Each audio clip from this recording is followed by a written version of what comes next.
Hey there, welcome to Grace. Today we're talking about restlessness, and I'm so excited for this topic because I don't know about you, but I know exactly what that restless feeling is. It's that thing that disconnects me from my purpose. It's that thing that pushes me to binge YouTube or social media, making me feel unfulfilled. It's that thing that makes it so hard to look past myself and invest in others. Pastor Brian will be joining us today to help us understand how faithfulness puts an end to our restlessness. But before we get there, we want you to know about something we're doing in our local community and what you can do to be a part of it. Check it out. Good morning, everyone. Summer is flying by, and before we know it, it's going to be time for the kids to go back to school. This year, Grace is partnering with Community of Hope to collect and donate packed backpacks to school-age kiddos in Washington, D.C. Community of Hope is an organization that works to improve health and end family homelessness to make Washington, D.C. more equitable. Community of Hope has housing and health care services all across the district. And this year, they are joining hands with the Bellevue, D.C. Public Library and MPD to distribute the collected backpacks to their housing clients and neighbors in Ward 8. Our goal is to pack 150 backpacks, and you can help us. Because this organization has a very specific list of supplies needed, the best way for you to help is going to our Amazon wish list and purchasing items from there. We will be collecting items throughout the whole month of July, and on the last Sunday of the month, our students at Grace Kids and Grace Youth will help us pack all the backpacks. We are so excited for this project, and we hope that you can be a part of it. Happy 4th of July weekend!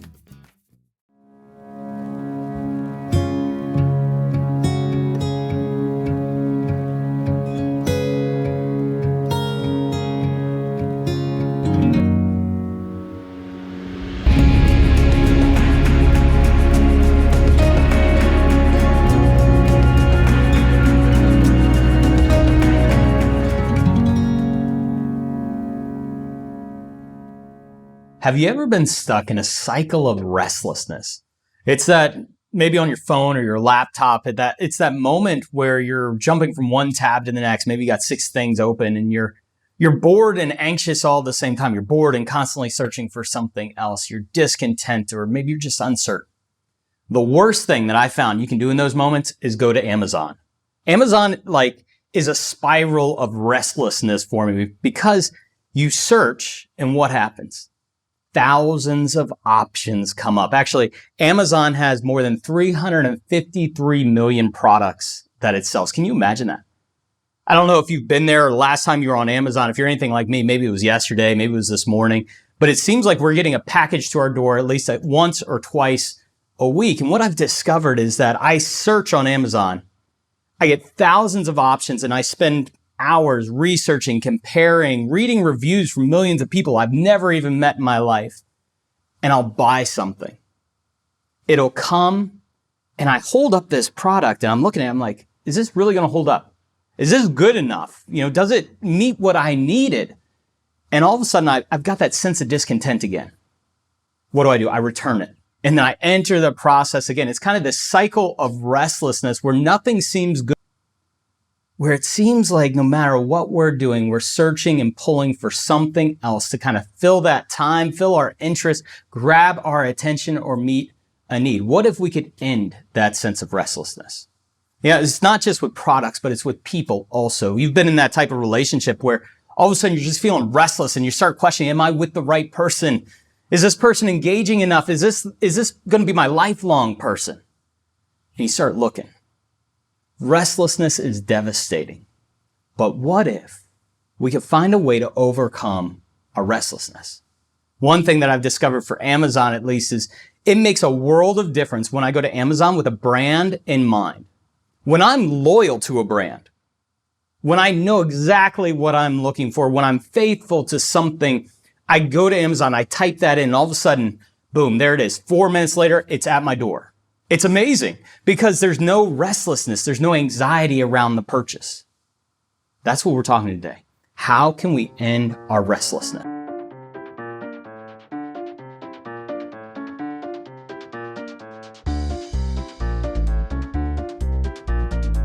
We're in a series talking about how the Psalms inform our relationship with God. And today's Psalm, Psalm 95, gives us a remedy for our restlessness. It tells us that our faithfulness ends our restlessness, just like Amazon. When we're loyal to a brand and we go there, we know what we're going for and we know the need it's going to meet. So we're going to go to Psalm 95 today and discover what the psalmist, the author of our psalm, wants us to understand about faithfulness. Psalm 95. Come, let us sing for joy to the Lord. Let us shout aloud to the rock of our salvation. Let us come before him with thanksgiving and extol him with music and song. For the Lord is a great God, the great King above all gods. In his hands are the depths of the earth, and the mountain peaks belong to him. The sea is his, for he made it, and his hand formed the dry land. Come, let us bow down and worship. Let us kneel before the Lord our God, our Maker. For he is our God, and we are the people of his pasture, the flock under his care. Now, this psalm is just filled with worship language. It's talking about coming and worshiping, bowing down, lifting up song, lifting up a shout of thanksgiving. And really what he's getting down to is this idea that our worship signifies our loyalties. It reveals who we're faithful to. What we worship reveals what we're faithful to. And he's challenging us, challenging me, that I need to be faithful to God. Now, the ancient Near East was very much like Amazon. Every people group, every nation, every tribe had their own God. You could look out over the landscape and there'd be thousands of options. The psalmist is saying, I'm going to clear all that up for you. There's a lot of options out there, but if you're faithful to this one God, it changes everything. Why is that? He goes into verse 5. The sea is his. He made it. The depths of the earth are his. No one else can search them but him. Verse 3. The Lord is the great God, the King above all gods. What he's saying is that this God, Yahweh, is the greatest. He was there from the beginning of creation, and so he's first and foremost. He's like the original. He's the one that you can go to above all other gods that will help end your restlessness. He understands that when we're loyal, when we're faithful to God, it actually changes our perspective and our focus on life. It reorients our priorities and our purpose. That faithfulness changes everything. We do a premarital assessment here at Grace, and we've had the opportunity to take more than 150 couples through this premarital assessment. And first couple pages, it talks about our mindset towards marriage. And there's 5 different mindsets. There's the resolute mindset, the romantic mindset, the rational mindset, the restless mindset, and the reluctant mindset. Now, they polled thousands of people between the ages of 18 and 30. 22% of them fall in the restless mindset. They have a low commitment, a low drive to get married. They're very restless about it. They want to keep their options open, and their biggest fear is loss of independence. They fear losing that independence, that kind of focus about, hey, it's about me. I am priority right now, and I want the freedom to do what I want when I want. Their biggest challenge is they are faithful to themselves. They have an allegiance to themselves first and foremost. And what Psalm 95 is saying, we need to change that allegiance. We need to move away from this me allegiance to a God allegiance. We need to become faithful to God and put aside our own independence. When we do that, our lives begin to change and begin to take root in a powerful and life-changing way. Now, women, I'm sorry to say this, but 70% of those are males. 70% of those, 22% that are restless are males. I'm sorry about that. I had some of that beginning of my own life. This need to put aside our own independence doesn't come naturally. But when we do, the psalmist says there's amazing life change that takes place. There's one other thing in this passage that I think is powerful. So we need to identify our faithfulness. Who are we faithful to and why? Are we faithful to ourselves or are we faithful to God? And then the psalmist says, okay, It's not enough to know who you want to be faithful to. You actually need to lean in. To build our faithfulness and to grow in our faithfulness, we need to lean into that relationship. Do you know how many hours on average people spend in meetings in the workplace? On average, 21 and a half hours a week in meetings. And if you're working 60 hours more, or maybe you're a higher level professional, you're up to 38 and a half hours a week in meetings. Can you imagine that? And we've all been there around this table with a bunch of people, and 15 minutes in, you're looking around, you can see that one coworker who's just, they're slouched down, the eyes have glazed over, maybe they're reaching for that third cup of coffee, they're doodling, they're scribbling, whatever it is, they're completely checked out, right? Completely checked out. And then one agenda item comes up. One comment is made, and what happens?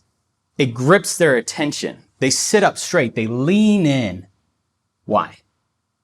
Because they have an invested interest in what was just said. The psalmist does the same thing. Psalm 95, he tells us in verse 6 to come and bow down and worship. That command in the Old Testament is very unique. Not very often are we commanded to bow down and worship God. And the psalmist is saying, for us to be invested, for us to find our faithfulness and to see that faithfulness in God grow, there not only has to be a heart change, there has to be a posture change. It's a very physical act. And so what happens in these meetings? When somebody says something that grabs someone's attention, they lean in a little bit, right? That's what the psalmist is saying. If you want to grow your faithfulness to God and see your life change and see it end our restlessness, we need to lean into God.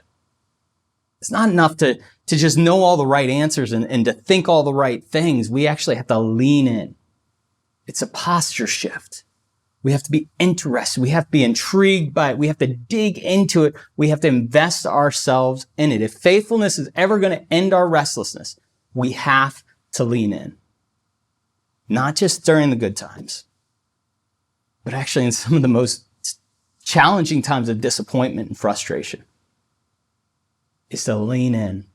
Most of the time, you and I, when we hit those challenging times with God, the first thing we want to do is pull back. But the psalmist says we have to lean in. There has to be a posture change that takes place. Now, there's only one other thing to faithfulness that I want to talk about. Not only do we have to lean in, but we have to live out.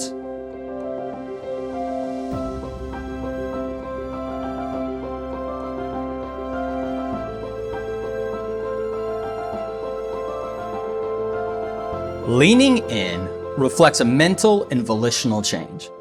Not only our mind changes, but our posture changes. Now, we're also told in Psalm 95, it's not enough to lean in, we have to begin to live it out. And he gives an amazing picture of Israel's failure to do this. And I believe it shaped my understanding of what it means to be faithful, both to lean in and live out. Let's look at the rest of Psalm 95.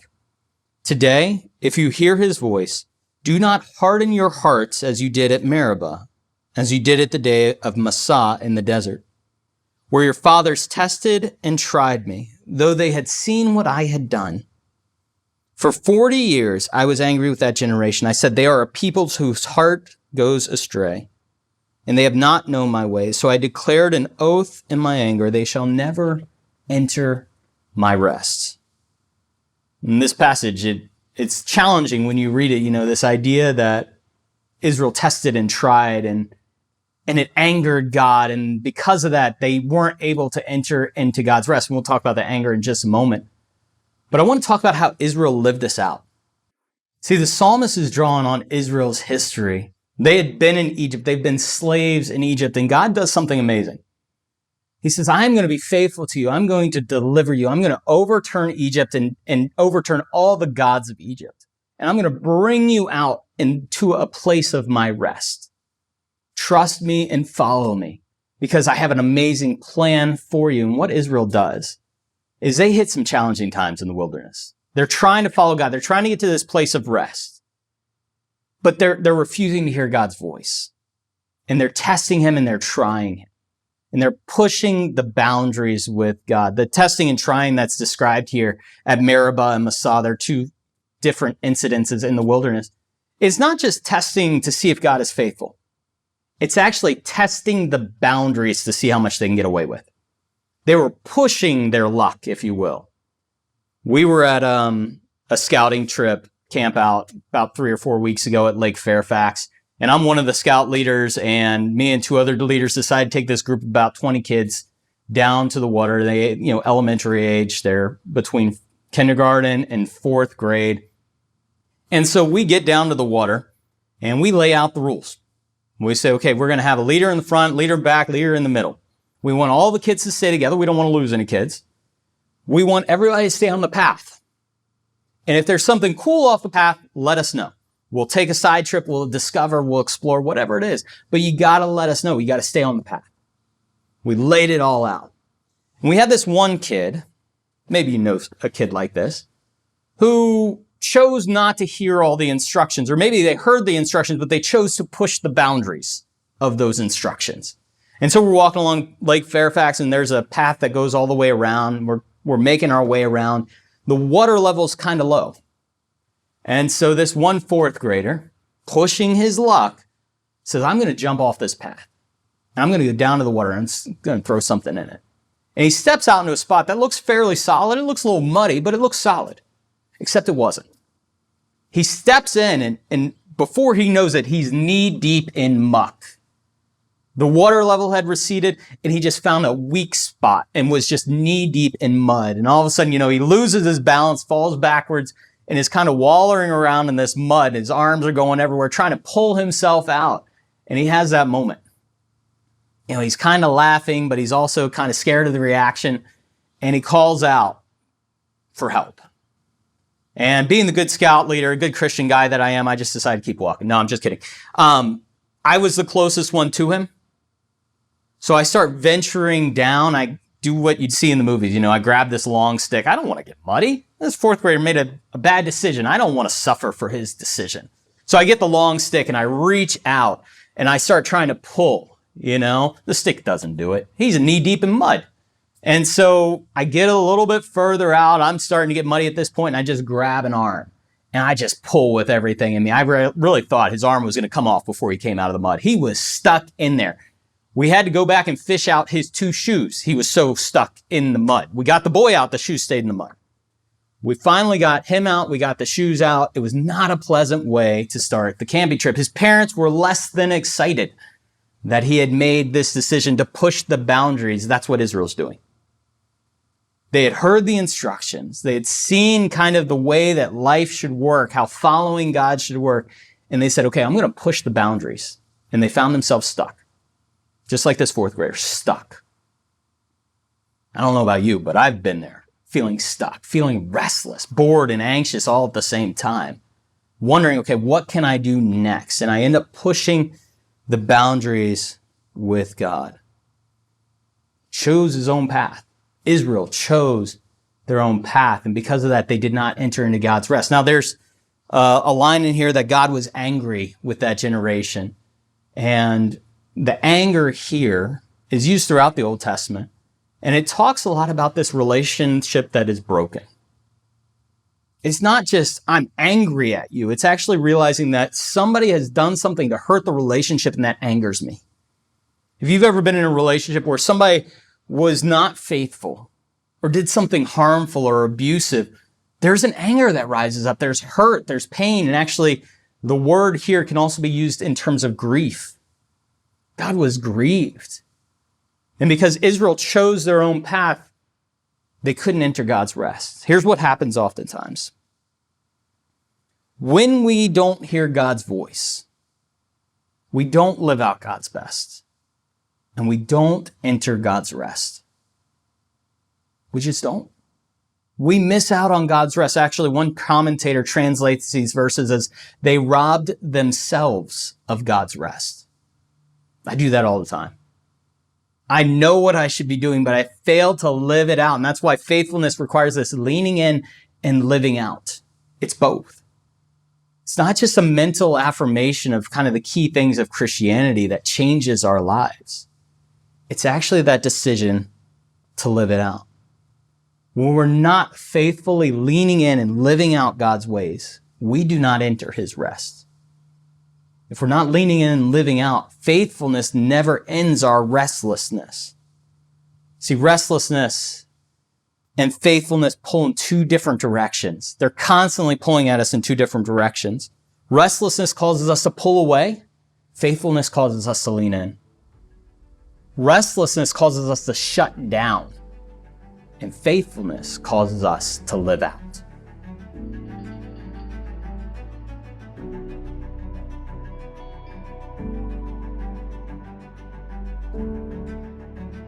Leaning in and living out are the key ingredients to faithfulness. And Psalm 95 talks about us entering into God's pasture, a place where He cares for us. And that image of pasture is really a place of rest. Israel denied themselves of that rest by following their own path, by refusing to hear God's voice. Now, there's one other ingredient to faithfulness that is essential.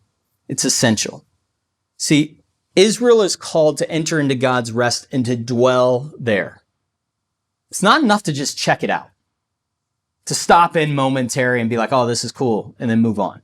That's restlessness. That's actually the epitome of restlessness, to say, okay, I'm going to see this, and then I'm going to move on to the next thing. To experience rest, we need to dwell there. Hebrews 6:11 and 12 says this, we want each of you to be faithful to the very end. If you are, then what you hope for will fully happen. We don't want you to slow down. Instead, be like those who have faith and are patient. They will receive what God has promised. They will receive God's rest. Faithful to the end. That's the key that Israel missed. They were not faithful to the end. And they gave up too soon. They became restless. I do that so often in my own journey. I see so many people around me doing that, where they commit to something, they go all in, only to bail, only to give up too soon. Eugene Peterson has an amazing book. I'm mostly through the book, but the premise of it is that following Jesus is a long obedience in the same direction.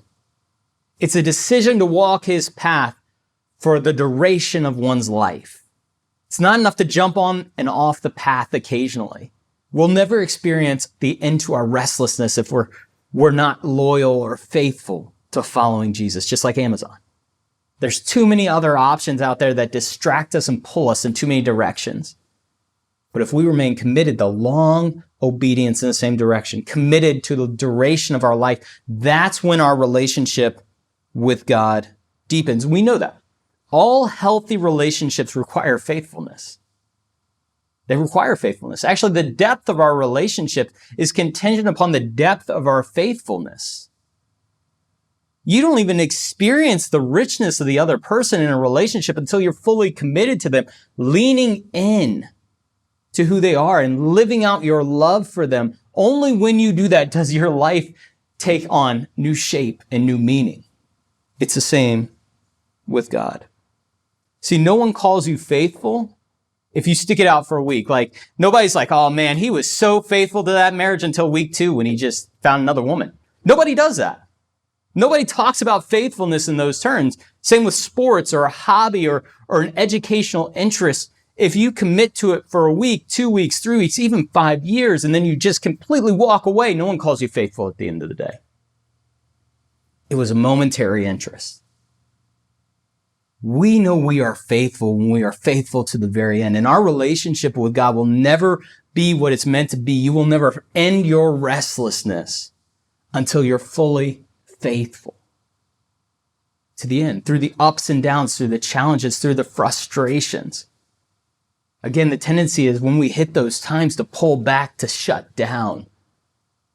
But actually, our faithfulness grows when we lean in and live out, even in the midst of our pain and our struggle. Like so many over the past 2 years, my anxiety and restlessness have kind of peaked up. I've never considered myself an anxious person or kind of a restless person, but for some reason, the past 2 years has really ticked that up for me. It's like I keep going to Amazon, overwhelmed by the options, overwhelmed with all the things that are surrounding me. I'm bored and anxious at the same time. I have all this stuff at my disposal, but yet I'm less content than ever before. And over the past 6 months, I've been challenged to lean into this, to not run from the feelings, the emotions, the experiences, the restlessness, and the anxiety, not to run from, but actually to lean into it. to experience it, to talk about it, to name what it is and to identify those moments. And as I've intentionally leaned into them, I've begun to hear God's voice. That was the problem Israel had. They chose not to hear God's voice because they were always on the run. They were looking for the next thing. They were restless. But by leaning in, I began to hear God's voice and began to not only hear it, because I've been a Christian for almost 24 years, not only hear it, as in this mental affirmation, but taking on a change of living it out. That's where I've begun to experience rest for my mind, what I've longed for. When I've leaned in, I've asked God to reveal who He is and who I am. That changes my whole perspective. Not only that, it helps me understand why I do what I do. And when I understand that, then I have power to change my actions. I have power to live out what I have been called to live out. And when I do that, it ends my restlessness. It anchors every other decision around me. It orients every other priority for me. And it changes and deepens my relationship with God. If you're not experiencing that rest, if you're feeling restless, overwhelmed, and anxious, I want to ask you, where is your faithfulness? What are you being faithful to? Are you leaning into God? Are you interested? Are you captivated by Him? Are you pursuing Him beyond just an hour on a Sunday morning? Is He part of the rhythm of your life? And if you're not experiencing that faithfulness, maybe you're not living it out. Maybe there's things that you know you've been called to do, to change, to put aside, a path that you've been called to walk, but you're refusing to live it out because you're unsure of the options. You're unsure of God's faithfulness to you. I want to challenge you. Faithfulness to God will end our restlessness only in as much as we lean into Him and begin to live out what He is calling us to. Where are you most restless today?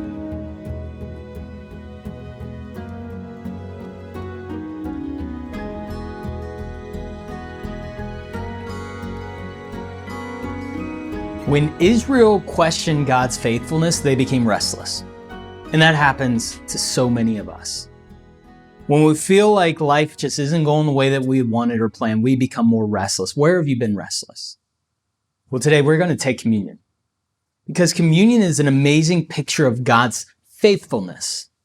It's something that everything else revolves around. We can be faithful to Him because He's been first and foremost faithful to us. And not only that, He has been incredibly faithful to His mission and plan for all of creation. It's what Psalm 95 talks about. From the beginning of creation, He is the God above all others. He is King of kings and Lord of lords. And because of that, we can fully commit, we can fully lean in and live out His ways. And by doing that, it ends our restlessness. Communion is that picture. Communion is an image of Jesus' faithfulness, even to the point of death, in the face of adversity, finding rest in God's plan for His life and His love for you. His faithfulness clarified everything else. Despite facing death, He was able to lean in and live out an immense amount of love for you and I. And that's why we celebrate communion. Part of the reason why we want to do this today is an act, an intentional decision to lean into who God is, to examine our own souls and say, God, where have I been questioning you? Where have I been restless? Help me, as Jesus was so faithful, to be faithful to you. May communion stand as that symbol today. In communion, we celebrate His body and His blood. With bread and juice, they're symbols that represent His faithfulness even to death in the face of adversity and betrayal. As we take these things into ourselves, we are taking into ourselves His faithfulness, which enables us and empowers us to be faithful to Him. So I'm going to read from 1 Corinthians 11, as is tradition in the church. Talks about that last night before He was betrayed. Paul writes this, and he says, I received from the Lord, and I also pass on to you. Lord Jesus, on the night He was betrayed, took bread. When he had given thanks, he broke it and said, "This is my body, which is broken for you. Do in remembrance of me." Let us eat that together, taking Jesus' faithfulness into our lives, that we might be faithful to him.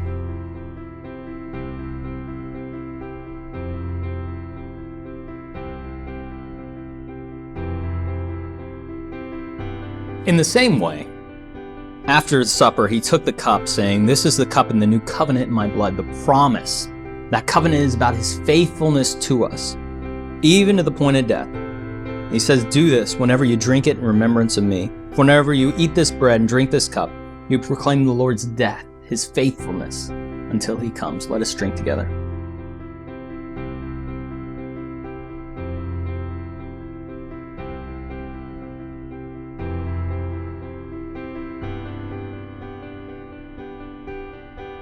Pray with me. Father, God, we are so grateful for your faithfulness. We thank you for the faithfulness of Jesus Christ, who gave himself up for us, who in the midst of adversity and calamity and challenges remained faithful.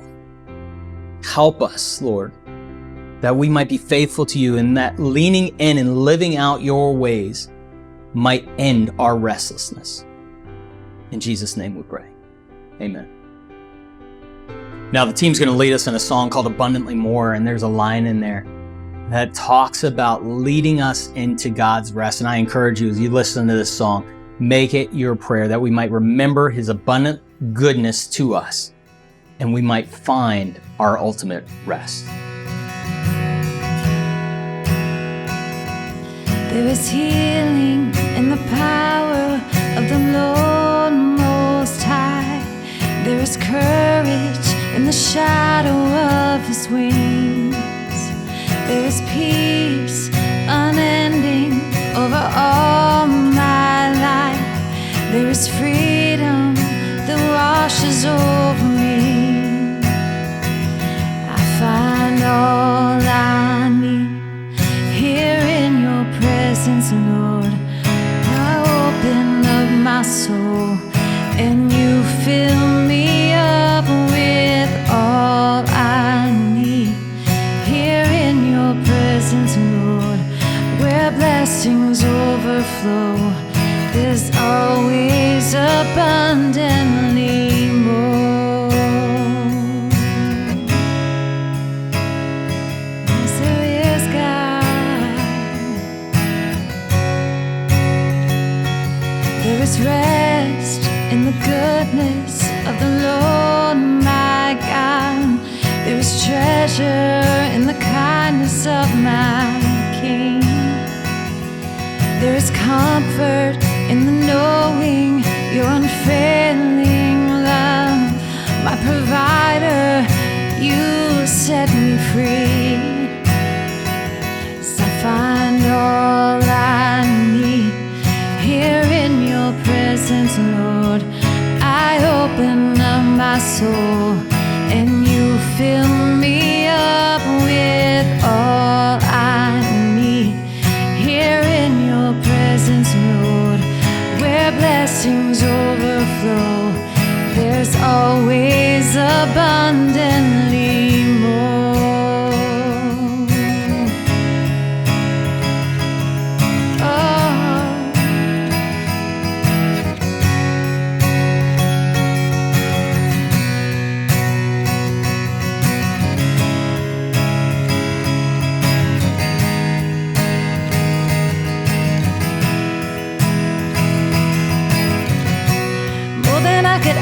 Or see more than I could fathom. God, your love for me is better than I imagined. More than I could ask or see, more than I could fathom. God, your love for me is better than I imagined. More than I could ask or see, more than I could fathom. Your love for me is better than I imagined. Oh, your love, Lord,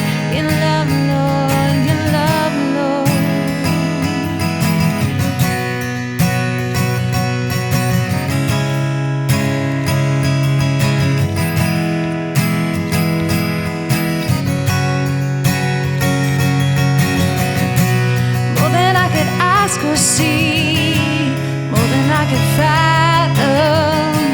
God, your love for me is better than I imagined, more than I could ask or see, more than I could fathom. God, your love for me is better than I imagined.